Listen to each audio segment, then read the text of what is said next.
Hello everybody and welcome to our WWE Money in the Bank 2022 predictions video. I am your current, reigning, defending, Cultaholic heavyweight champion of the world, Cowboy Andrew, joined by the loveliest man in all of professional wrestling YouTube, Tom Campbell. How you doing, young man? I will give you a clap for what went down at Forbidden Door. Thank you so much. But we play this game once again, to quote to the great Jerry Rafferty, get it right next time. Ooh.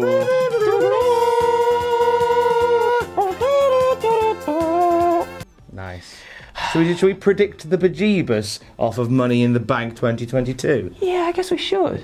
We're going to kick things off with a women's Money in the Bank match. We've got Liv Morgan, Becky Lynch, Alexa Bliss, Asuka, Lacey Evans, Shotzi, and Raquel Gonzalez in this match. Tom, who are you going to go for and why? Big Time Bex entered that match on Monday. And I, for one, am over the moon with the clearly organic Big Time Bex comeback story. Yeah. One that she definitely isn't fabricating herself. Now, I love the story with Becky Lynch at the moment. How she's sort of, even though she's very successful, she's seemingly fighting back from underneath to have this big return. I think part of that return is becoming Mrs. Money in the Bank. Okay. I have a feeling that Becky Lynch, as Money in the Bank winner, that there is some mileage to be had from her just larking about with the briefcase. Yeah. I feel like she posed a real threat to Bianca Belair. Belair can carry on some other programs, all the while Becky Lynch in the wings, looking to do what she did at SummerSlam all over again. Oh no. Run out of nowhere and beat her. We don't want that again, Tom. We don't want that again, but I feel like WWE love a little bit of round, baby, round, spend the night on me booking. I think that might be where we go. Who have you got and why? I'm going to go for Liv Morgan in this one. Now, some might say that is wishful thinking. However, I think strike while the iron is hot. Now, Liv Morgan's booking can be peaks and troughs, Tom. It's peaks and troughs, right? But the one thing that stays solid throughout this whole entire thing is that the crowd are very much behind her, right? The fans absolutely love her. And I can personally see when Rhea Ripley comes back, now we're supposed to have a title match somewhere between Rhea Ripley and Bianca Belair, okay? I can see Rhea Ripley picking up the belt on Bianca Belair, going on quite a dominant run. I think that's what's needed for the Judgment Day, at least anyway, to make them feel like a dominant faction. And what better way, who better of a person to take away that title than Liv Morgan cashing in her Money in the Bank contract. Liv Morgan playing spoiler to the Rise of the Judgment Day. Absolutely, and it ties everything back around perfectly. Obviously, they were best mates for a little while. Rhea Ripley turned on her and everything. I think it would be a nice way to close out this feud. I see the way that you think that I think you're thinking on that one. Yeah. The United States Championship is on the line. Theory puts it up against Bobby Lashley. Who you got and why? Ooh. Chavo. No, not Chavo Guerrero. Unfortunately, not Chavo Guerrero. I'm saying that Theory retains here, Tom. And my only reasoning, really, other than, I guess he's only just got the belt. I say only just got the belt, but I think it would be a little bit too soon at least to take it off him. Also, with this whole John Cena stuff happening, right? And obviously Theory being like, I'm the youngest undisputed champion, I've done this, that, and the other. What did you do at 24 years old, John Cena? I think we're obviously and inevitably going to go to a match between the two. Whether that's at SummerSlam or not, I'm not entirely sure, but I think that Theory keeps the belt, and then Theory also beats John Cena down the line too, with the US Championship on the line. I agree with some of the things you said. Okay. I think that, known egg thief Theory has a date with Debbie Dabadoo at SummerSlam, and I think this is part of that journey. I'm picking Theory to retain as well, because it's not only keeping that US belt for when they get to John Cena, but also it's giving Theory a win over a former WWE champion. Absolutely. And I think at this point, if you're going to get behind Theory, and WWE have said that they're willing to get behind Theory, a win over the Almighty, who's a former champion, hasn't got to be the cleanest of wins, but a win that he can always say forever, hey, I beat a former WWE champion, and now I'll beat Jonathan Cena. So I think, like you, Dabadoo! I can see, I see Theory walking out with that there gold. And to kind of, I guess, build upon what you just said there too, obviously we know that Theory is Vince McMahon's handpicked protege, and WWE, well, John Cena was very much WWE's poster child, right? Yes. Like their focal point at a certain point in time. So I can see, kind of like a passing of the torch, so to speak, but it's an invisible torch that's just floating on its own. Because John who? Exactly. But that's just a theory. That's good. Next up for the Undisputed Tag Team Championships, we have the Usos, the champions, defending their belts against the Street Profits. Tom, who...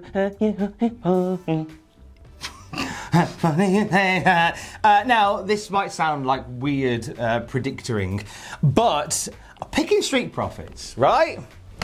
I know. I don't think Street Profits are going to have the belts for very long. Oh, okay. I think this is the way that they get over the fact that the Bloodline, whilst they are dominant, are prone to banana peels. Ooh. They're prone to a slip up. And I think by having them lose the belts to the Street Profits, it kind of sets in motion some things with Roman Reigns, perhaps. Yes. You know, it questions whether Roman Reigns could beat Brock Lesnar. It adds that little bit of, because they're kind of Roman Reigns by association, aren't they? They're big dogs by association. And I think them losing to the Profits, winning them back on like Raw in a week or so, Simon, and getting back into it. Okay. That's what. So I don't see a long reign, but I see Profits upsetting the Usos in one way, shape, or form. Maybe some shenanigans from Riddle. Maybe. Oh, you've got me thinking now, Tom. I'm going to stick with the Usos to retain because I think sort of the closer we get to WrestleMania, that could very well be the time that things start to crumble a little bit. However, with it starting to crumble now, I guess you do get that nice build at the same time too, right? Something that we all like, a nice slow build to certain things happening, don't we? We do, which is good. Like when you put a piece of pork in a slow cooker. I'm a vegan, Tom. When you put a piece of pork in an oven. Better. There we go. I'm going to pick Usos. I think, again, we've seen this matchup so many times at this point, right? However, they always put on a barn burner. I think these two teams know each other so well. So even with an Uso win, we're not getting robbed of anything, really, are we? Absolutely. But, so I'm going to go with the Usos. You're going for the Street Profits. I'm going to win. Whoa! What was that? I'm an idiot. Yahoo! The Raw Women's Championship on the line. It is Bianca Belair defending against Carmella. Who you got and why? I don't know if I feel... it must be, right? I'm going for Bianca Belair. As I was saying earlier, I think there's still a program between Rhea Ripley and Bianca to be had down the line. Also, it just feels... Not that it... I guess it does feel a little bit out of left field, this, right? A little bit like... Maybe we don't have too many people to challenge at the moment, so perhaps... They're all in the Money in the Bank match! They are, exactly. Obviously, they're not all in the Money in the Bank match. Most of them are. Credible challenges, I think, at least, anyway. And obviously, with Rhea out, this feels like a very, very much sort of like a last-minute put in place type thing here. So I'm going to say Bianca Belair picks up the win again. Just, a longer reign for her is never a bad thing at all. And I think it just solidifies that she very well deserves to be champion too. And like I said, I think Bianca down the line, Rhea will take it from Bianca and then it'll tie around to the Liv Morgan stuff. But tonight, on this night, Money in the Bank night, with all the here comes the money, it's going to be Bianca Belair with that title strapped right out waist and that. I thought you were going to suggest that Shane McMahon would turn up. Hey, well, anything can happen. In the Wild Wrestling Federation. I'm with you. I'm picking Bianca Belair. Yeah. As great as Carmella is in the role that she does, she's very much a placeholder at this point. Yeah. She's there because someone else can't be, and most of the people are in the Money in the Bank match. Nikki ASH and Doudrop entered the chat. You could have done a triple threat, added a little bit of jeopardy, but no, that's fun. You do you. Carmella ain't winning anything here. No. Although, whilst WWE do tend to sometimes have a match like this, and just to annoy us, go, title change, didn't see that coming. Exactly. It doesn't make sense, so don't do it. I think Belair, despite that, and with the exception of possibly WWE just throwing an unusual curveball. Yeah. Belair. Don't do it, WWE. Don't do it. Don't do it.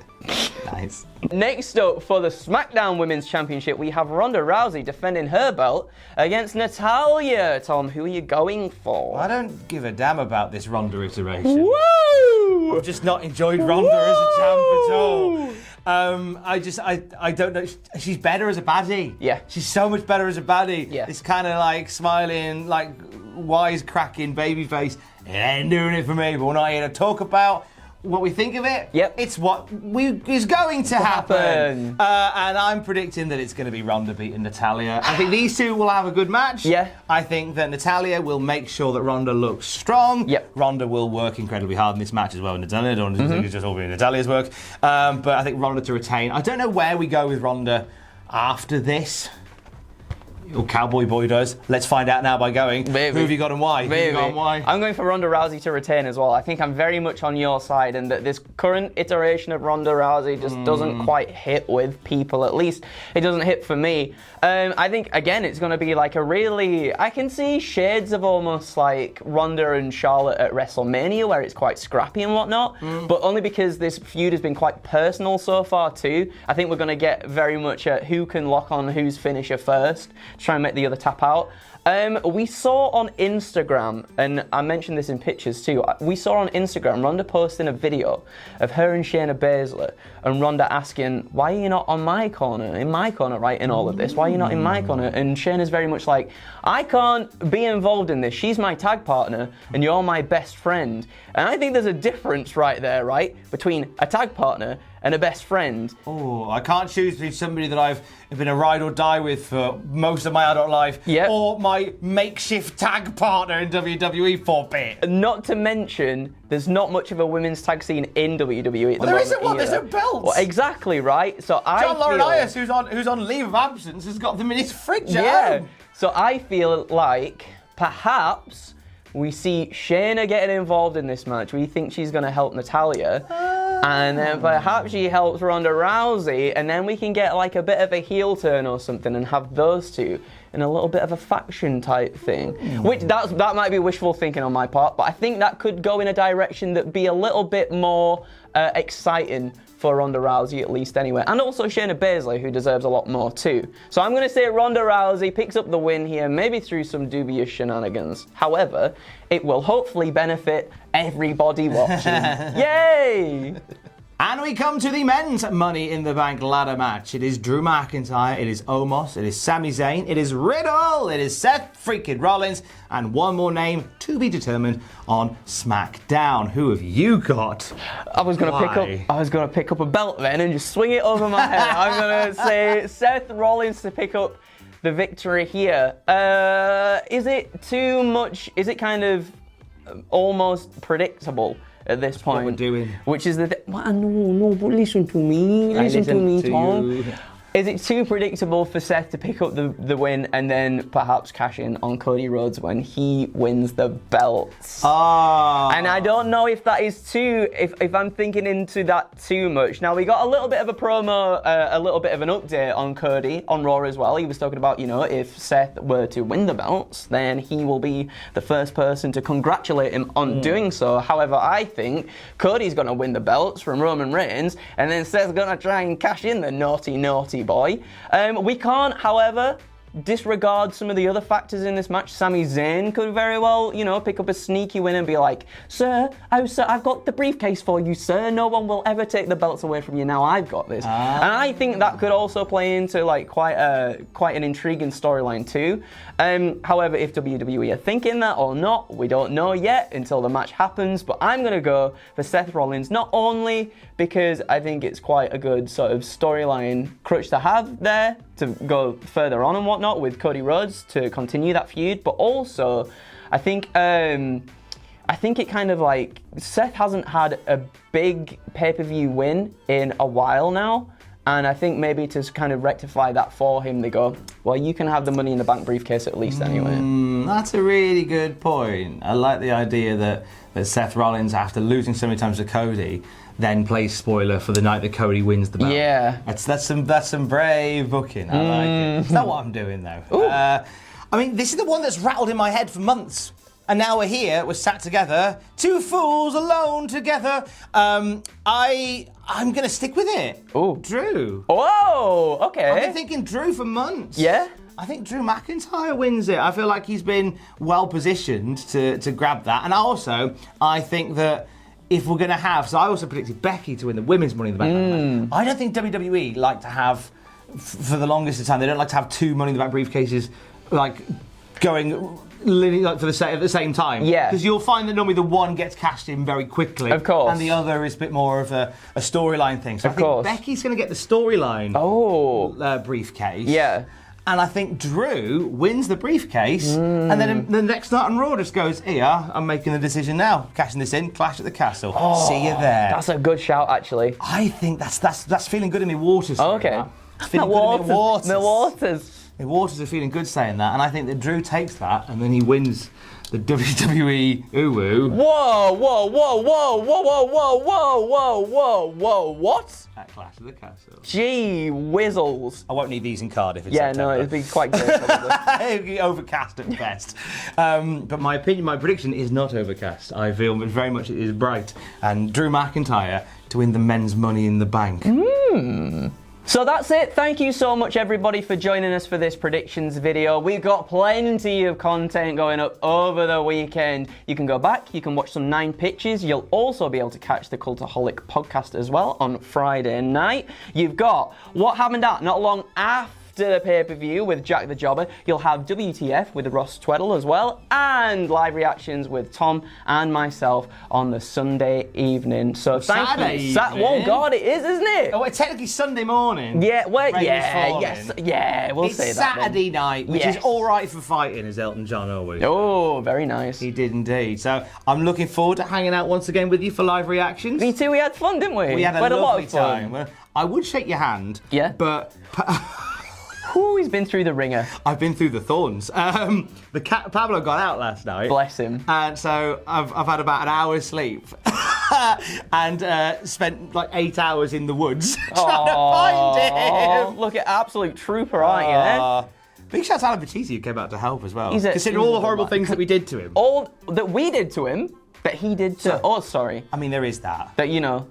I'm not sorry for dumping him in horse fluid. Yeah. But I'm very grateful that you came out yesterday to help get Pablo back. So if you're wondering why, if you're eagle-eyed, you're wondering why Tom's hands look mangled, that's why. So can we do a very delicate fist bump? We can do a very delicate. The most delicate of fist bump. Whee! I'm going to get some Savlon on that. Then I'm winning them belts, yeah. He's winning those belts. Yeah, you nice cowboy. Oh my god, the insults here. It's another babyface Cultaholic predictions main event. It's fine. Get over it. It's fine. Sometimes they do well. Thank you everybody for joining us. We'll see you on Saturday. Goodbye.